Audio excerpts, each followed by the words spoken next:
Welcome back to Doctor of the Future. I'm Dr. Collins, and today we're going to go through the yard and look at some of the updates, specifically in the front yard, for what we've done for the edible yard project that we're doing here. Look at how big this leaf is. It's a big leaf. That's crazy. You remember how little this tree was? It was like that. It's very little. This one's an apple banana. So it's apple, 3 ice creams, and then a Mysore.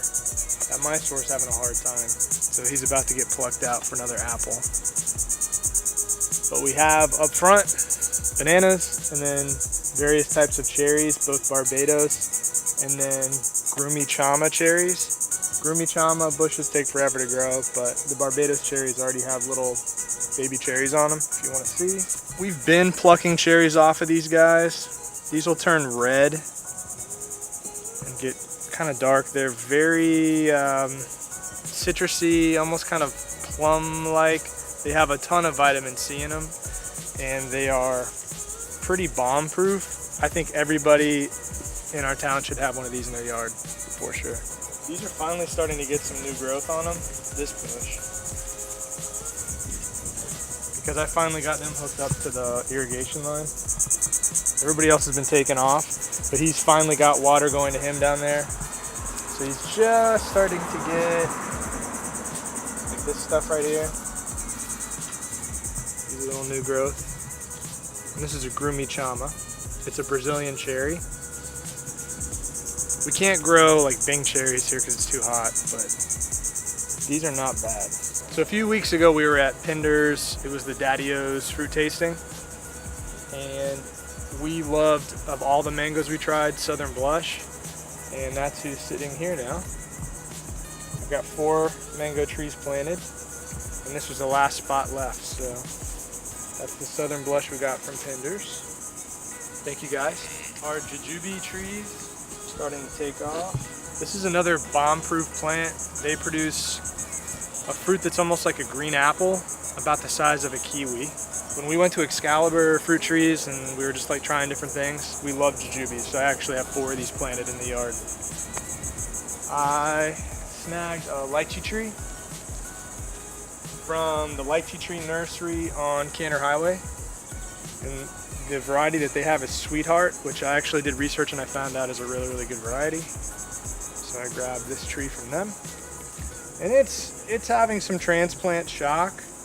It hasn't really flushed with new growth yet, but it was only planted a couple of weeks ago. But it's a pretty tree. I love lychees.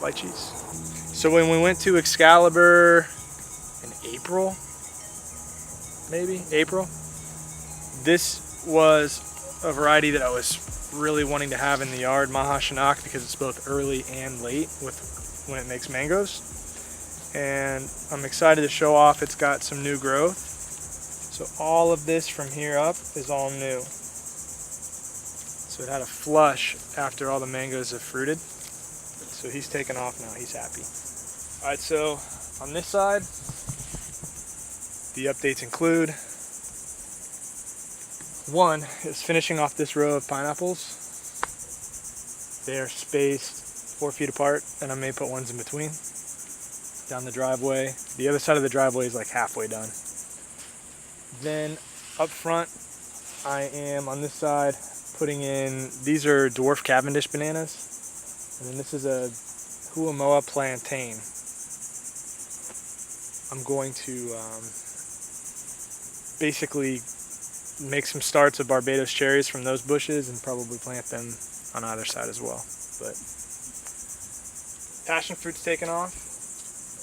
So this is the passion fruit vine down here, and I highly encourage anybody at home to grow passion fruit and to either send it up a trellis, or if you have an established tree that doesn't produce food, like this is a sea grape tree, you can grow and run the passion fruit vines up the tree, and then whenever it begins fruiting, you'll have sort of passion fruits raining down, which was the idea. So these vines are just starting to get going. This one's probably the most established, running up the tree now. So besides the passion fruit, it's a passiflora edulis that's growing up the sea grapes. I have two other kind of passion fruit on this fence that I'm sort of trellising on this wire fence because it's not very attractive. This one is blue crown passion flower. It's not as good of a fruit, but the flowers already I've seen are so pretty. They're these white, they look like they're from Avatar flowers. And then the other one I have is a large leaf. It's called giant granadilla, which is a type of passion fruit as well. And this one's, I mean, obviously it's huge. This vine has already taken off down the fence. Just as like an attractive screen on this ugly wire fence. In the pots, another update we've had is blueberries. I got blueberries from Rolling River Nursery in California. And so these are a few different varieties. This one is, I think, a Colibri blueberry. And then I have a Misty over here. I've already been plucking blueberries off of these, so they're empty, but they're starting to get some fresh new growth. Whenever you guys plant your blueberries, this is a big tip. They like acidic soil. So at Lowe's or Home Depot, they have what's called pine bark minis. It's a smaller, like this kind of guy. You plant these with half potting soil and half of those pine bark minis as the makeup of the dirt, and that will keep it organic in there and like acidic for the blueberries. Otherwise, if you put them in the ground, they just get destroyed by the nematodes and the sand. It doesn't have what they need. Where these guys are looking pretty happy, they have fresh growth as they're getting started. This is a triple crown blackberry. This is part of the blackberry raspberry experiment around the side of the house. So all along the perimeter here, I've bought maybe 6 or 7 different varieties of raspberries, blackberries, to see who does well in our climate and around the house so that I can propagate them and make more later, and also to see what we like. But they are really starting to get a nice flush on them since the last update, and some of them even have a few berries coming in. So blackberries and raspberries have a tendency to send out runners underground. So the way I am growing them in my yard is keeping them in somewhat larger pots to allow them to fruit versus putting them directly in the ground to where they'll send runners and kind of take over the yard. And I would recommend that for anybody. You would also want to include some sort of trellis to allow them to vine and kind of run up and keep them fixed to it. Some varieties can tend to have thorns. So like this is my main walkway to my front door. And instead of just letting them go wild like how this one is, where it'll end up catching you and kind of biting you on the way in, I'm working on building some little trellises like this to keep them up against the house to make it easier also to take care of them and grab berries and stuff. I grabbed these raspberries and blackberries from rollingrivernursery.com. And I did a lot of research trying to find varieties that they said would grow in 10A, which is the climate in Stuart, Florida. So to save you guys that energy of having to figure out what will work, really quickly I'm going to walk by each one and read off what variety it is in case you want to try them and experiment at your house. So this one is a Caroline raspberry. This one's a triple crown blackberry. This thornless variety is from the University of Arkansas, and this one's called an Ouachita, and it's spelled O-U-A-C-H-I-T-A. It's a blackberry, Ouachita. These guys you can get at Lowe's. This is a Mysore raspberry. Like if you find just a raspberry for $10 or $9.99 at Lowe's, it's going to be this variety. This is a pretty standard one. It's not that special. This is a Chickasaw blackberry, this guy with these really mean thorns here. This is the standard blackberry that you're going to get at Lowe's. I can't quite remember the name of it. It may be like a Navajo, but if you go to Lowe's and you get a blackberry, it's this guy. This is a Siskiyou blackberry. It's spelled S-I-S-K-I-Y-O-U, Siskiyou blackberry. This is another one of those Lowe's blackberries. This is a red raspberry. It's called a Williamette. William Et, Willamette, red raspberry. That's that guy. This is another blackberry. It's called an Olali. So O-L-A-L-L-I-E, blackberry. This is another one of those Mysore Lowe's raspberries. And then this last raspberry here is called a heritage raspberry. And again, all of these are from Rolling River Nursery. So if you guys go on rollingrivernursery.com, you can order them. And in like 2 weeks, they'll ship them out to you after they put your package together. And then you just put them in pots like I'm doing and you'll start having raspberries. So I wanted to show you guys, there's kind of the misconception that if you're gonna have a garden, that you need to have a big nursery area to prep plants and do stuff. What I did here was just took the crates that the black river rocks came in for around the house and took the front off of it and then set the pallet up on top. And this is gonna function as a flood table for all of my on-deck plants. This is who's going to be going in pots or in the ground in the very near future. And this was free, you know, besides, you know, the cost of the rocks. This setup here didn't cost me anything.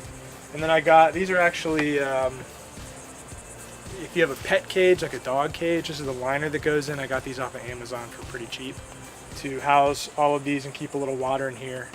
I have a pot here with an irrigation line going into it in rocks, and it just fills that up. Comes out of the bottom, and then it'll keep about a ½ inch to an inch of water in there because that's going every couple days. All right, so who's on deck? Who's going in the near future?